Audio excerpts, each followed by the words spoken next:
시작. 먼저 알 것은 성경의 모든 예언은 사사로이 풀 것이 아니니 예언은 언제든지 사람의 뜻으로 낸 것이 아니요 오직 성령의 감동하심을 받은 사람들이 하나님께 받아 말한 것이니라. 아멘. 할렐루야. 여러분, 성경은 우리에게 어떤 책입니까? 이 성경이 하나님의 말씀이라고 하는 분명한 이해와 확신이 있어야 됩니다. 자, 성경을 성경대로 이해하는 게 중요하죠. 세상이 성경에 대해서 어떻게 말하는가? 그들이 성경을 알지 못하는데 어떻게 성경을 정확히 이해할 수 있겠습니까? 자, 우리가 월요일 아침부터 이 하나님의 말씀에 관한 말씀을 쭉 배우고 왔습니다. 월요일 아침에 히브리서 4장 12절, 다 성경을 이해함에 있어서 너무너무 중요한 말씀이에요. 하나님의 말씀은 살았고 운동력이 있다. 활력이 있다. 지금도 살아서 움직인다. 그 말씀은 너무나 예리하여 우리 인간의 그 어떤 부분도 찔러 쪼개며 치유하고 새롭게 하는 능력이 있다. 자, 우리 어제 아침에 하나님의 말씀은 하늘에서 내리는 눈과 비와 같아서 한 번 떨어진 그 눈과 비가 하늘로 되돌아가지 않고 땅에 떨어져서 모든 땅을 적시고 그 땅에 있는 모든 생명을 살리는, 생명을 유지하는 그런 역할. 그래서 씨를 뿌리는 자에게 열매를 주고 종자를 주고 많은 것들을 거두게 한다. 그리고 이 말씀이 나가서 어떤 역할을 하는가? 하나님의 기뻐하시는 뜻을 이루고 반드시 그 일에 형통함을 가져옵니다. 그러니까 이 말씀을 우리에게 주신 의도와 목적이 뭐예요? 반드시 선하다는 겁니다. 우리는 그거에 대해서 이의를 제기할 필요가 없고 의구심을 가질 필요도 없고 염려할 필요가 없어요. 헛된 말씀이 하나도 없습니다.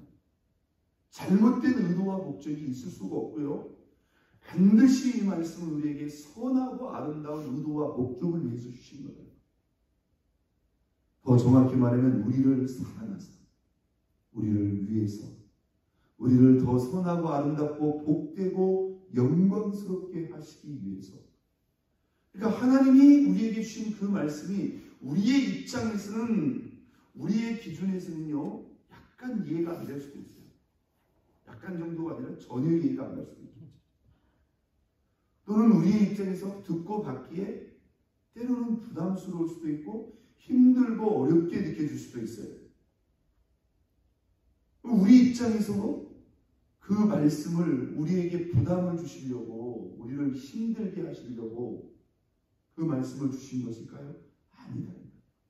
그건 우리의 기준이고 우리의 입장이지 하나님이 그런 의도로 그 말씀을 주실 이유도 없고 그렇지 않다는 거죠. 그래서 이 하나님의 모든 말씀은 우리의 영적 생명, 영육간의 생명 그 자체를 살아 움직이게 할 뿐만 아니라 하나님의 기뻐하시는 뜻을 이룬다. 그리고 이 말씀은 이루어질 수도 있고 경우에 따라서는 그러지도 못할 수 있다. 이게 아니고 뭐예요? 반드시 그 보낸 일에 형통함을 이룬다. 하나님의 말씀은 우리가 거부하거나 거역하지 않는다면 그 말씀은 반드시 이루어진다. 믿습니까? 자, 저와 여러분들이 이 하나님의 말씀, 성경을 대할 때 꼭 기억해야 될 것 중에 한 가지가 이 말씀이 누구의 말씀이에요? 여러분, 누구의 말씀입니까? 하나님의 말씀이에요. 성경이 하나님의 말씀이라고 하는 성경적인 분명한 확신이 있어요. 자, 여러분, 누가 여러분에게 우리가 읽고 듣고 배우는 이 성경이 하나님의 말씀이라고 하는 그 뚜렷하고 구체적인 증거를 대라고 하면 여러분은 어떻게 말씀하시겠습니까? 뭘 복잡하게 자꾸 물어. 그냥 믿으면 되지. 믿으면 됩니다. 그런데도 그 믿음도 어떤 근거가 있어야 됩니다. 성경이 하나님의 말씀의 근거.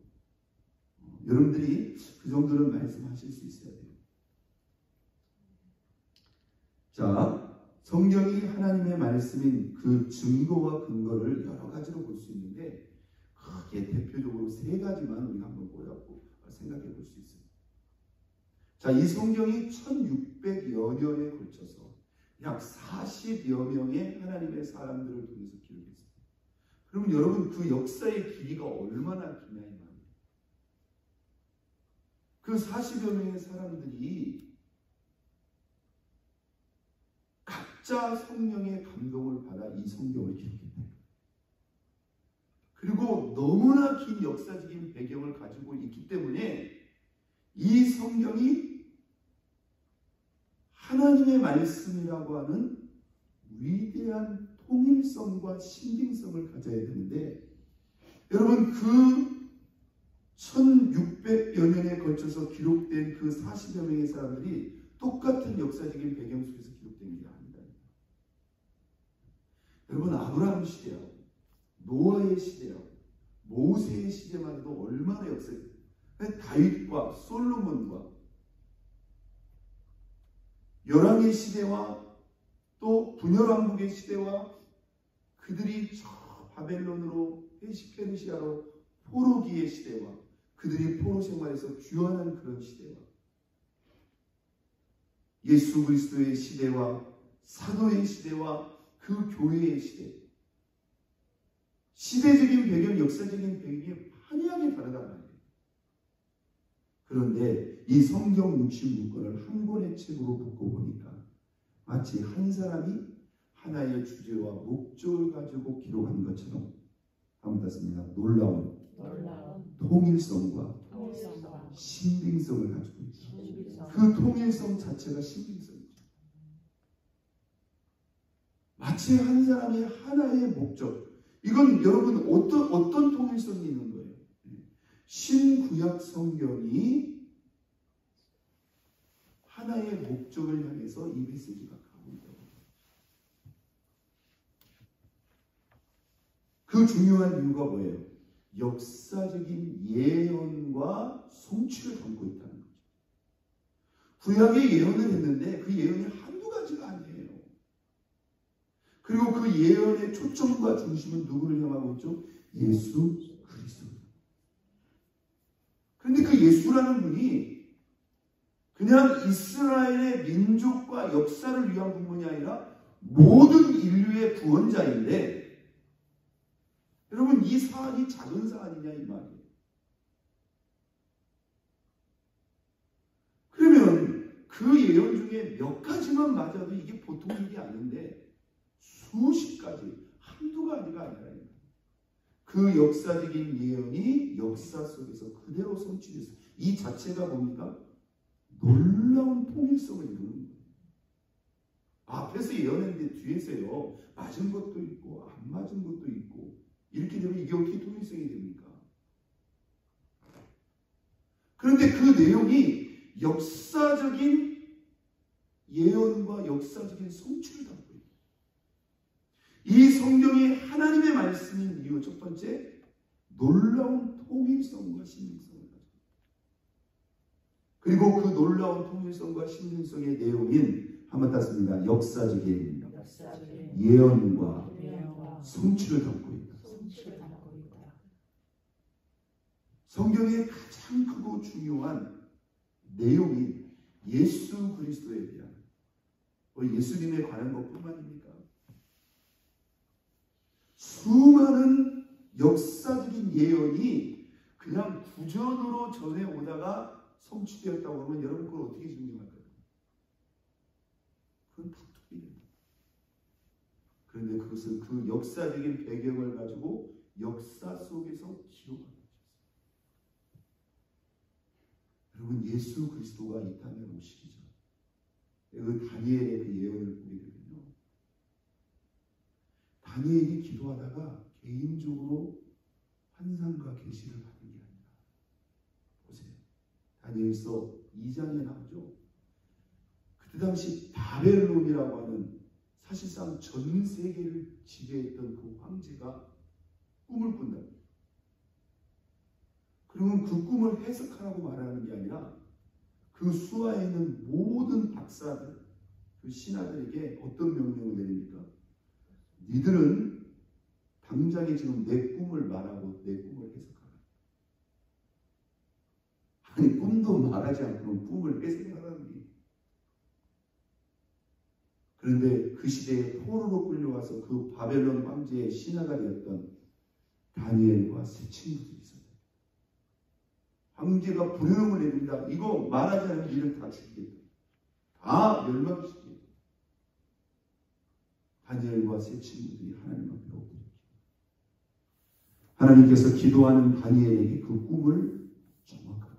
그 꿈이 뭐냐 이 말이에요. 여러분 그 꿈이 뭐예요? 바벨론 시대 이후 예수 그리스도에게까지 이어지는 전 세계를 다스리고 정복했던 그 패권의 역사를 하나님께서 순서적으로 그대로 표현합니다. 바벨론이 누구에 의해서? 페르시아에 의해서. 또 그 페르시아가 알렉산더에 의해서 또 그 알렉산더가 지배했던 그 제국이 또 네 제국으로 그리고 그 제국이 로마 제국으로 그 로마 제국 시대에 바로 예수 그리스도가 오셔서 전 세계를 하나님 앞에 무릎 꿇게 하신다고 하는 그 역사적인 흐름과 계획을 누구의 꿈으로 먼저 보내줬다고요? 예, 바벨론 황제의 꿈에 보여줬어요. 그리고 그 꿈을 말하지 않는 상태에서 기도하는 다니엘을 통해서 그것을 뭐하게 하셨다? 해석하게 하셨고, 이것은 다니엘 시대로 말하면 그 이후에 수백 년, 적어도 수백 년에서 100년에서 200년에서 300년에서 500년 이후에 계속 이루어질 그 역사적인 순서를 말하게 했다는 거예요.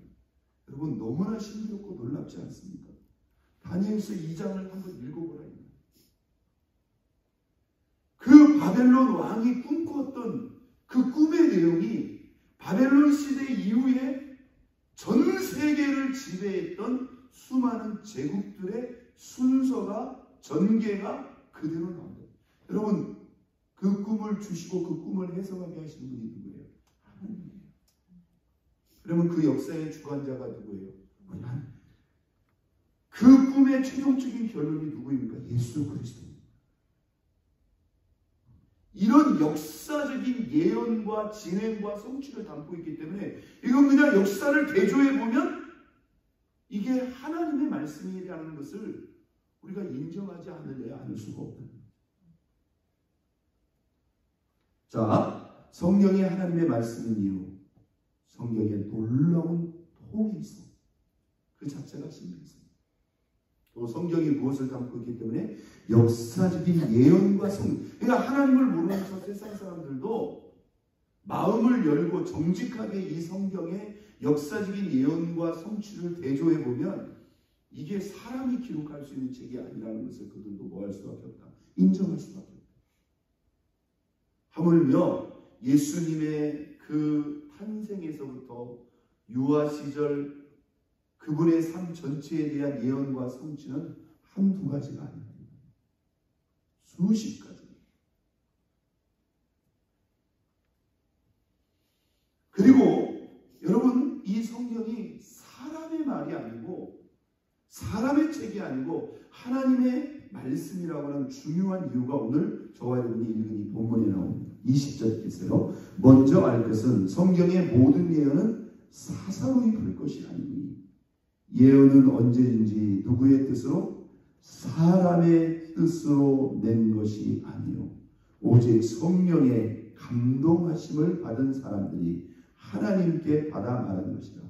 여기서 이 예언, 여기 이 신약 성경에 나와 있는 모든 예언은 무엇을 말합니까? 구약 성경을 말합니다.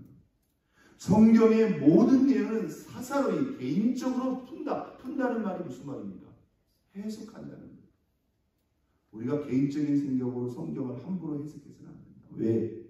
예언은 언제든지 사람의 뜻으로 낸 것이 아니라 사람의 지식이나 사람의 상상이나 사람의 경험에서 나온 이 글이 아니라는 거예요. 오직이라고 했습니다. 누가? 성령의 감동하심을 받은 사람들이 누구에게? 하나님께 받아 말하는 것입니다. 이걸 우리가 성경의 영감성이다. 인간들이 자신들의 지식이나 상상이나 경험을 가지고 기록한 게 아니라, 사람의 뜻으로 낸 것이 아니라 성령의 감동을 받은 40여 명의 사람들이 성령의 감동을 받아 성령께서 그들에게 하나님의 이 메시지를 주셨고 그들은 그 말씀을 받아 기록합니다. 그러니까 인간이 기록했지만 그들에게 이 말씀을 주신 분은 누구예요? 하나님의 말씀. 인간이 자신들의 지식이나 상상이나 경험으로 기록한 것이 아니라 성령의 감동을 받아 하나님께 말씀을 받아 기록했기 때문에 이 말씀은 누구의 말씀이다? 하나님의 말씀. 그래서 성경의 기자, 기록한 사람은 약 40여 명의 사람들이지만 이 성경의 원저자는 누구예요? 하나님이십니다. 믿습니까? 하나님이십니다. 자, 이 세 가지가 성경이 하나님의 말씀인 이유입니다. 첫 번째, 1600여 년에 걸쳐서 약 40여 명의 사람들이 기록했음에도 불구하고 놀라운 통일성을 우리에게 보여줍니다. 그리고 아주 객관적인 증거는 뭐예요? 역사적인 예언과 성취를 담고 있다. 세 번째, 이것은 사람의 뜻으로 사람이 임의의 자기의 생각으로 기록한 것이 아니라 성령의 감동을 받은 사람들이 하나님께 받아 기록했기 때문에, 성령의 영감으로 기록했기 때문에 이것은 사람의 말이 아니라 누구의 말이다? 하나님의 말씀입니다. 믿습니까? 자, 그러므로 여기서 우리가 주의해야 될 것 20절 읽겠습니다. 먼저 알 것은, 우리가 먼저 기억해야 될 것은 성경의 모든 예언은 어떻게? 사사로이 풀 것이 아니니. 이것은 우리가 이 말씀을 읽고 묵상하고 적용할 때 주의해요. 사사로이 푼다는 게 뭐예요? 우리의 임의의 생각대로 함부로 해석하거나 적용해서는 안 됩니다. 이 사사로이 푼다는 것을 다른 한글 성경의 번역에 보면 예를 들어서 제멋대로 해석한다든지 자기 맘대로 해석한다든지 이렇게 해서는 안 된다. 이 말씀을 주신 하나님의 의도와 목적이 무엇인가를 우리는 묻고 묵상하고 기도해야 될 줄로 믿습니다. 하나님이 이 말씀을 통해서 하나님이 나에게 원하시는 그 의도와 목적이 무엇인가를 우리가 생각해야 해요. 여러분, 말씀을 우리가 내 입장에서 내 입맛대로 선택적으로 취한다든지 또는 내가 해석하고 싶은 대로 해석, 여기서 뭐가 나오는 거예요? 이단이 나오는 거예요. 그런데 우리들도 뭡니까? 이렇게 사사로이 말씀을 내가 원하는 대로, 내가 하고 싶은 대로 해석하려고 하는 이 경향을 주의해야 됩니다. 심지어 우리가 설교를 들을 때도요, 이렇게 들어봐가지고 내 수준에, 내 입맛에 맞는 것만 골라 들어요. 이게 고차원적인 귀입니다. 내 수준에 안 맞거나 좀 버겁거나 힘들거나 그냥 제껴버려요. 그리고 이 말씀은 이건 다른 사람을 위한 말씀이야. 이렇게 해서 한번 어떤 말씀이든지 무슨 말씀이든지 여러분, 그게 이해하기 어렵고 내게 부담이 된다면 사실 그게 우리를 위해서 더 좋은 말씀이 됐습니다. 내 입장에서 편한 대로, 쉬운 대로, 기호대로 취하는 말씀이 아닙니다. 어떤 말씀, 왜 이 말씀이 누구의 말씀이기 때문에 양 목사의 말도 아니고 이 성경을 기록한 사람들의 말도 아니고 하나님의 말씀이기 때문에, 그리고 그 말씀은 전적으로 누구를 위해서? 우리를 위해서 가장 선하고 귀한 말씀입니다. 오늘 저와 여러분이 주신 이 말씀이 누구의 말씀이다? 하나님의 말씀이라는 확신을 가지고 이 말씀을 사사로이 풀지 않고 있는 그대로 하나님의 말씀으로 듣고 받고 적용해서 이 말씀의 그 은혜와 아름다운 목적과 열매가 저와 여러분의 신앙과 삶 속에 그대로 성취되는 은혜가 있기를 예수 그리스도의 이름으로 축원드립니다. 우리 시간 다